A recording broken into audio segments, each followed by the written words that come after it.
Okay, Jayashankar Bhupalpally జిల్లాలో మంగళవారం రోజు ఉప ముఖ్యమంత్రి బట్టి విక్రమార్క పర్యటించారు. వారితో పాటు ఐటీ పరిశ్రమలు, అదేవిధంగా శాసనసభ వ్యవహారాల శాఖ మంత్రి దుద్దిల శ్రీధర్ బాబు, అదేవిధంగా ఎమ్మెల్యే గంట సత్యనారాయణరావు కూడా ఉన్నారు. సో ఈ నేపథ్యంలో ఏదైతే కొత్తపల్లి గోరి మండలం చెన్నాపూర్ శివారులో దాదాపు 1,40,00,000 వ్యయంతో నిర్మాణం చేసినటువంటి విద్యుత్ సబ్స్టేషన్ను మంత్రి ఎవరైతే ఉప ముఖ్యమంత్రి బట్టి విక్రమార్క, మంత్రి దుద్దిల శ్రీధర్ బాబు, అదేవిధంగా ఎంపీ కడియం కావ్యతో కలిసి ప్రారంభించారు.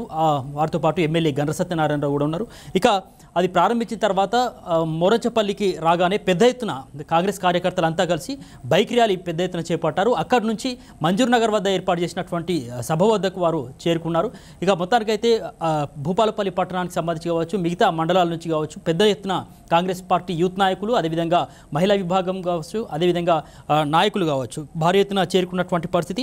ఇక ఏదైతే మంజూర్ నగర్ కావచ్చు, ధర్మారావుపేట, నవాబ్పేట, ఇవి మూడింటికి సంబంధించి సబ్స్టేషన్లకు సంబంధించినటువంటి నిర్మాణానికి కూడా ఉప ముఖ్యమంత్రి బట్టి విక్రమార్క శంకుస్థాపనలు చేసినటువంటి పరిస్థితి అయితే కనిపించింది. వీటికి సంబంధించి దాదాపు 7,30,00,000కు సంబంధించినటువంటి వ్యయంతో ఇవి నిర్మాణం కాబోతున్నాయి. దీనికి సంబంధించినటువంటి భూమి పూజ కూడా జరిగింది.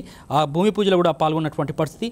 ఇక విద్యుత్ శాఖకు సంబంధించి మరి గతంలో బీఆర్ఎస్ ప్రభుత్వ హయాంలో ఎటువంటి పరిస్థితులు ఉండేవి, ఆ తర్వాత కాంగ్రెస్ ప్రభుత్వం వచ్చాక ఏ రకంగా మరి విద్యుత్ రంగాన్ని పురోగతి చేయడానికి ఏ విధంగా కృషి చేస్తుందనేటటువంటి విషయాలు మరి ఉప ముఖ్యమంత్రి బట్టి విక్రమార్క ప్రజలకు తెలియజేసేటటువంటి ప్రయత్నం చేశారు. అదేవిధంగా చూసినట్లయితే కనుక ప్రభుత్వం అమలు చేస్తున్నటువంటి వివిధ సంక్షేమ పథకాలకు సంబంధించి కూడా మరి ప్రజలకు వివరించారు ఉప ముఖ్యమంత్రి బట్టి విక్రమార్క. ఏదైతే విద్యారంగంలో కావచ్చు, వైద్య రంగంలో కావచ్చు, రైతులకు సంబంధించి కావచ్చు, ఇట్లా అనేక విషయాల్లో కూడా ప్రభుత్వం ఏ విధంగా ముందుకెళ్తుందో వివరించేటటువంటి ప్రయత్నం చేశారు.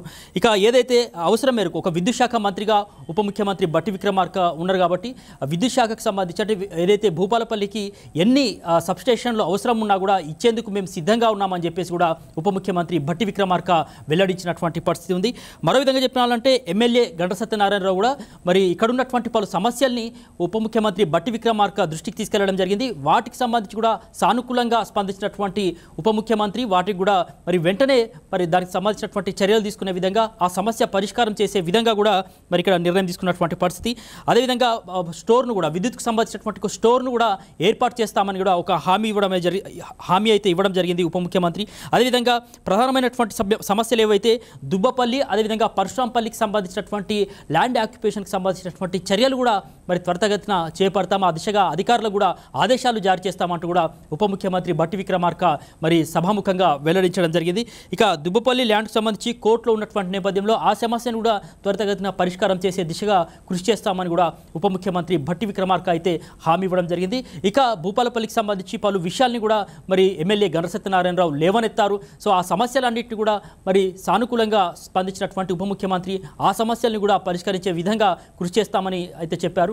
అదేవిధంగా ఇక్కడ పారిశ్రామికంగా అభివృద్ధి చేయడానికి ఈ ప్రాంతానికి సంబంధించి మరి భూపాలపల్లిలో కూడా ఒక శిక్షణా కేంద్రాన్ని ఏర్పాటు చేసే దిశగా కూడా మరి కృషి చేయాలని చెప్పేసి ఎమ్మెల్యే కోరగా మరి మంత్రి ఐటీ శాఖ మంత్రి దుద్దిల శ్రీధర్ బాబు కూడా దానికి సంబంధించి గ్రీన్ సిగ్నల్ ఇచ్చినటువంటి పరిస్థితి కనిపించింది. సో మొత్తానికి ఈ విధంగా భూపాలపల్లి నియోజకవర్గంలో ఏదైతే ఉప ముఖ్యమంత్రి బట్టి విక్రమార్కకు సంబంధించినటువంటి పర్యటన అయితే ఈ విధంగా ముగిసినటువంటి పరిస్థితి అయితే ఉంది.